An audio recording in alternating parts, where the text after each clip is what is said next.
Shalom Akim. As always, Kah Halalim La Yahweh Bashem Yahshua Bashem Hakudash, and double on the scrims and apostles. Thought Yahweh, thought Yahshua, for the power and Lord to make this video as well.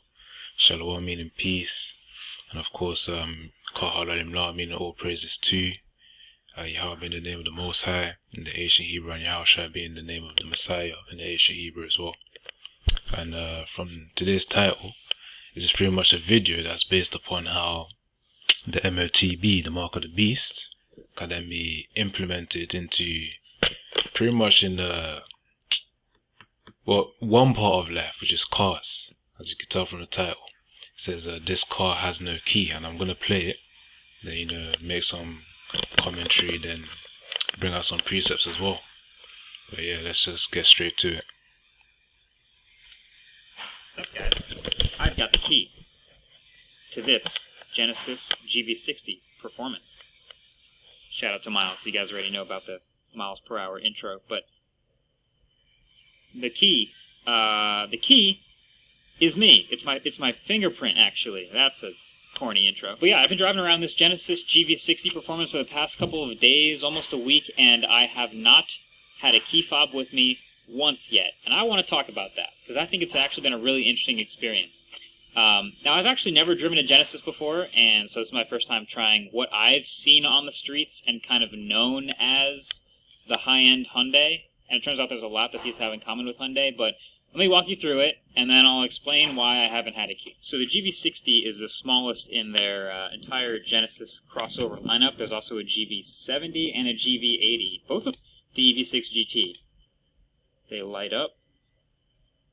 Interesting is this is like a satin paint from the front. I don't hate it. I've had two alternate ways of getting into this vehicle. One of them has worked much more consistently than the other. The one is face unlock and my biometrics with my fingerprint. And the other is the phone key, which uses ultra wideband from the iPhone specifically. The face unlock, it's been so-so, and I suspect this is the one that's going to be the most iffy, but it does work, and when it works, it's pretty good. So let me show you how it works. You come up to the car, you don't have your key or anything on you, and all you got to do is walk up and look at this camera right here. So you stand about 2-3 feet from the car like that, and you look at the camera, and as soon as you do, those handles will pop out when it sees you, and you can open the car like that.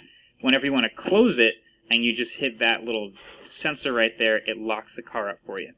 If you want to hit it again while looking at the camera, that camera right there in the A-pillar is what's seeing my face. I had to stand there and register my face with the software inside the car for it to know that about me. Now once I'm inside, even though I still don't have a fob, I still need to unlock and get into the car and drive. So you hit that little start-stop button down there, I put my foot on the brake, and this little orb thing flips over, and now I can unlock with my fingerprint, and everything is registered. It's a little fingerprint reader down here. I also had to register this, kind of just like when you first get a new phone and you need to register your fingerprint and register your face unlock. That stuff gets you into the car to unlock and start driving. Now, Car. So yeah, man. Yeah, so lucky this microphone isn't the best, but just gotta manage for the time being. But yeah, man, as you can see right there, in order to unlock the car, you need to use your face. And you also need, the face was one option, and then the second option, which is later on in this video, is using the phone as a key. So you know how Esau Eden rolls with his gradualism, where from one thing you then move on to another. And this one thing really from making things less, and by less I mean keyless. As the title says here. This car has no key. Also, what is it? Faceless, probably in the time to come anyways. What else? So there's keyless, faceless. Actually, yeah, touchless is going to be the key thing. Touchless. Because really, everything, the point I'm trying to make is, with all these biometrics that they're going to implement with different technologies, with basic everyday things in life, man, it's gonna come to the fridge, using the fridge, using your computer, using the TV, using your car. That's what it's all gonna come down to, man. basically, when the time comes where the mark of the beast is fully implemented, that's the one main key. That's basically going to be like the master key, man, which is basically like a universal remote, essentially, where you're going to have the chip in order to then participate in society. And you can see these things right now, man. Imagine a time where, you know, these cards are then implemented with keys. That's the thing. When I say keys, I mean implemented with basically these type of cards just pushed out there. That's the thing, man. Imagine that.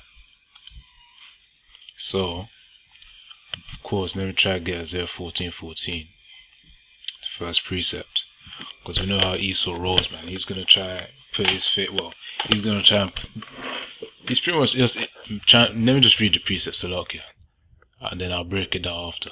So Isaiah 14 verse 14, I will ascend above the heights of the clouds, I will be like the Most High. So of course that's the intention of Esau Edom, man. Always trying to be like the Most High God, which would not make sense because his inevitable end is his downfall, man. And of course that's read in Obadiah, which I'll get in a moment. But the point is just envisioning the fact that, you know, Esau Edom right now has got cars that are unlocked via biometrics. So that's using like your fingerprint, your face, pretty much bodily things, but mainly it's pertaining to your fingerprint, your hand, and your eyes. That's part of biometrics, as well as your face, man. That's all part of biometrics. And here, instead, if you look at the camera, that's where you can unlock the car through your face. So that's one option. Another option was the phone, man. But the point really is, all of this is just a step closer to how the mark of the beast is then going to be used, which is that microchip implant. So imagine, you could easily imagine, for those who have the chip, they're going to use it to then scan the camera or whatever sensors that there are. So let me get to that part. Yeah, that he did say that was try to get the right image. I'm coming. So look here. Yeah, right there. He said there was a sensor there where you put your finger on it. So imagine the time to come in order to unlock a car, or the cars that do exist, in that time to come, where the mark of the beast is fully implemented. People who took the MOTB, they're going to have to scan their chip on it, man. And of course, for the temporary time being, of which the system is still there, until Yahushua comes to then destroy it, man. But the point is, you can see the use case of that mark of the beast, man, that MOTB. So as it says here, Isaiah 14:14, I will ascend above the heights of the clouds, I'll be like the Most High. And that's the intention of Esau, man, to have that rulership over people. You know, again, from my past video talking about transhumanism, you know, that's part of the agenda of Esau Edom. And part of it here will be implemented with the 5G and 6G system to come. You know, when those towers are then established and all the infrastructure is fully established in a global way. So let me get and as I know, going into the downfall of Esau, let me type this off first. Ecclesiastes 2, about the vanity of things upon this world, man. Esau Edom is a reflection of vanity in himself. All his works are all going to be destroyed. That's vanity. So yeah, let me try to get let's see, is there Ecclesiastes 2 or 3? Alright, let's see. Wait, let me actually go through this slowly. Yeah, verse 11 and verse 17. So Ecclesiastes 2 verse 11, it says, Then I looked on all the works that my hands had wrought, and on the labour that I had laboured to do, and behold, all was vanity and vexation of spirit, and there was no profit under the sun. So of course, with all the work of Esau Edom, you know, trying to build all this infrastructure, 6G system, all to push his all different agendas, which really is just building up to his beast system. And again, all of that would then be destroyed when Yahushua comes back. Man. When Yahushua comes back to then establish his rulership, his kingdom, all of it's going to be wiped away, man. Joel 2 referring to the missiles as well. It's all going to be wiped out. So, you know, all this technology that Esau's building, we see it. This is clear. This is a clear sign, you know, the biometrics. From biometrics, it's just going to be, okay, if you ain't got the chips, you can't use your car, you can't use the fridge, you can't live in the house, and all of those conditions of which people will fear, which we're not supposed to fear these things of the world, man. We're not supposed to fear at all, because we have to remember the power that backs us up. I'm gonna play a little part of the video again, but let me say this precept. 15 verse 9, 1 of 15. So this is as Psalms chapter 150. Yeah, Psalms chapter 115 verse 9. O Israel, trust thou in the Lord, he is their help and their shield. So of course we have to always remember, man, Yahweh is our power. And you know, when you have a power backing you, of course you're going to use it, man. But of course, really, we are reliant upon Yahweh Shemashah. Hence why we have to constantly pray for mercy and being worthy to be protected in the time of Jacob's trouble, man. So that we do have assured confidence in the time to come when the mark of the beast does come. Because in that time, man, you know, reality is going to hit hard. You're going to be, you know, you may be living in a house, wherever you may be, living in a house, or maybe on holiday, whatever location that you may be in, I don't know, which is really the will of the Most High. The thing is, you're going to be there, and when it's fully implemented, however it may be, but it's going to be implemented, it's going to be clear. People will know when it's like, okay, you can't live life without the mark of the beast. That moment's going to be clear to everyone. It's going to be made known. He causeth all, man. I'm referring to Revelation 16 verse 13, actually 13 verse 16 to 18, by the mark of the beast, man, he causeth all. It's going to be made clear. So in that moment, that's when the ones who have been detached to this world mentally is just going to manifest physically quickly, man. That's the thing. We're going to know we're going to be as pilgrims upon the earth. So yeah, let me type that up as well, pilgrims upon the earth.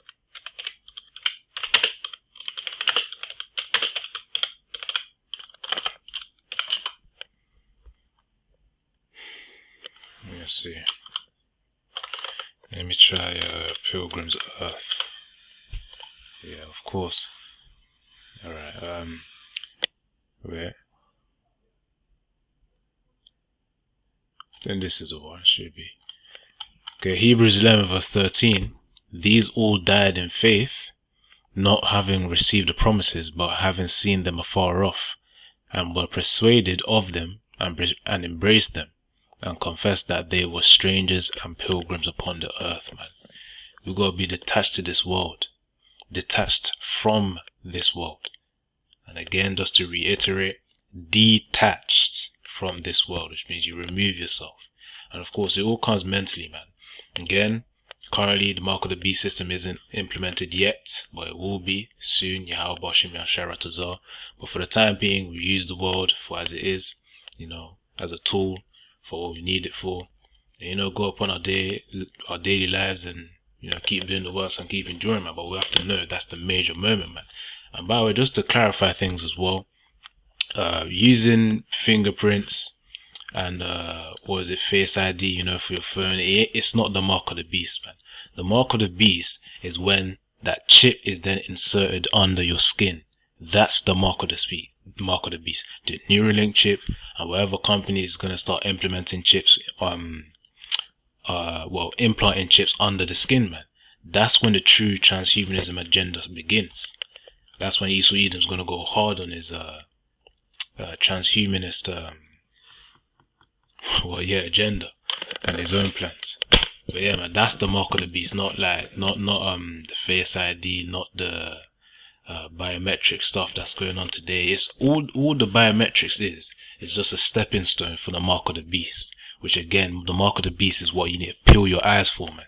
You cannot miss that, and you won't, because it will be clear, it will be obvious.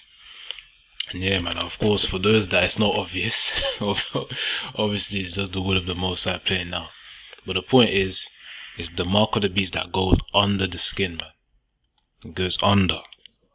Let me try to get the real word. I think it's charagma or charak. Let me try again.